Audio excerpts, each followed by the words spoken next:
Masih bersama kami di Special Talk Show, Pak Joko. Untuk restoratif justice ini sendiri, bagaimana untuk aturannya, Pak?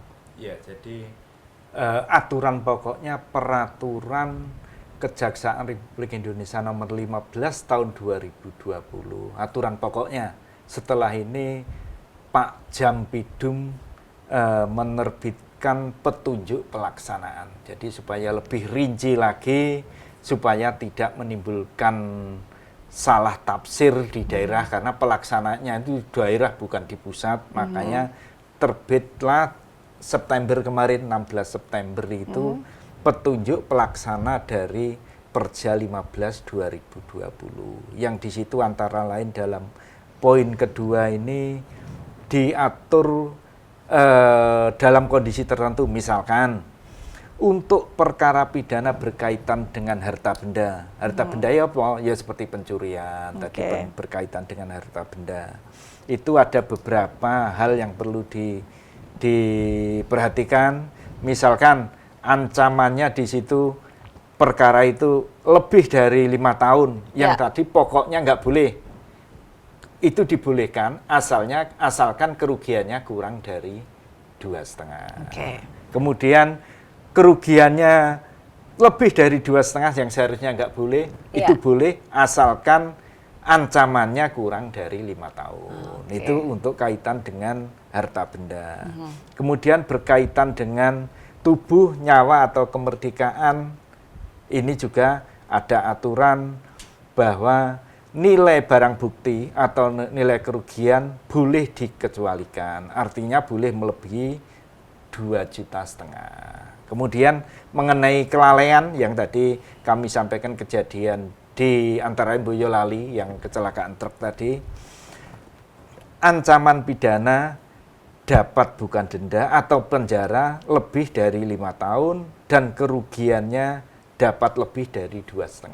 Nah, itu termasuk pengecualian dari Perja itu. Dan itu memang tentunya teman-teman di daerah akan melaksanakan petunjuk pelaksana ini.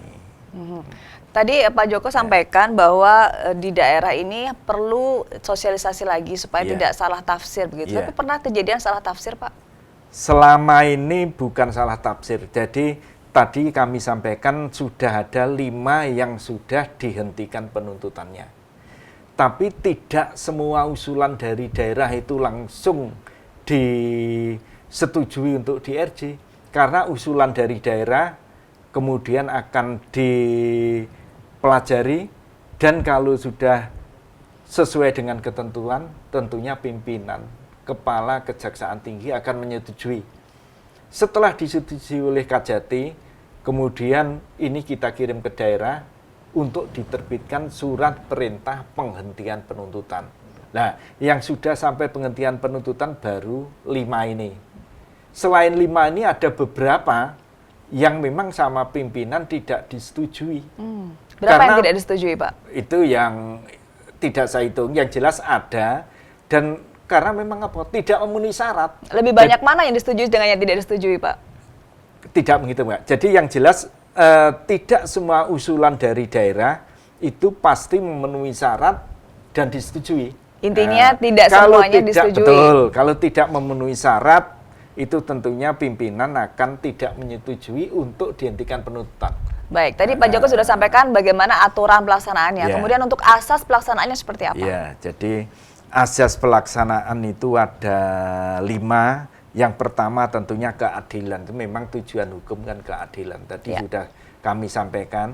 Kalau masyarakat sendiri ini yang diajak damai tadi sudah menyatakan, sudah menyetujui untuk pengembalian keadaan semula dan mereka teken, berarti nilai keadilan di masyarakat ya seperti itu. Berarti tidak benar. Dan itu untuk yang asas kedua, untuk kepentingan umum kan benar, untuk kepentingan masyarakat. Nah, kemudian proporsional tentunya penyelesaian ini kan tidak dipaksakan. Mereka yang mengendaki bukan jaksanya, tapi masyarakat sendiri. Antara terdakwa dan pelaku dan korban, ya mereka sendiri kan proporsional, bukan dipaksa oleh jaksa. Harusnya enggak, jaksa cuma fasilitator aja. Kemudian ini seperti kita ketahui, jadi pidana ini sebetulnya kan ultimum remedium. Itu ibaratnya kalau di pewayangan itu godo ini digunakan godo rujak polo ini digunakan ya terakhir. Kalau memang upaya yang lain itu masih bisa, ya jangan digunakan. Senjata pamungkas. Nah, senjata pamungkas. Makanya pidana khususnya yang bermuara di LP, kalau sudah LP kan api, itu digunakan yang terakhir aja. Kalau masih bisa digunakan upaya lain, kenapa nggak digunakan? Nah, kemudian yang terakhir, asas terakhir ini cepat, sederhana, biaya ringan. Nah, tentunya nggak perlu persidangan kan, nggak jaksanya nggak perlu ke pengadilan, itu sudah nggak keluar biaya dan lebih cepat kan. Dan tidak perlu pengacara ya Pak? Kalau pengacara selama dari 5 perkara ini murni dari masyarakat dan terdakwa nggak didampingi. Gitu. Baik, ini kan restoratif justice ini melibatkan berbagai pihak dan juga melibatkan masyarakat. Tentunya perlu sosialisasi lebih masif kepada masyarakat supaya masyarakat lebih paham tentang hukum. Apa yang sudah dilakukan dari Kejaksaan Tinggi? Dari Kejati salah satu seperti untuk masyarakat tahu tentunya tugasnya bidang intel yang memang salah satu programnya itu kan program bisa ini program Jaksa Menyapa kan. Jaksa Menyapa. Salah satunya Jaksa Menyapa ya harus seperti ini. Maksudnya kan pasti nanti masyarakat menonton meskipun tidak secara live. Tapi 2 minggu yang lalu dengan RRI kalau itu live berarti masyarakat yang mendengarkan kebetulan dan memang sudah siap.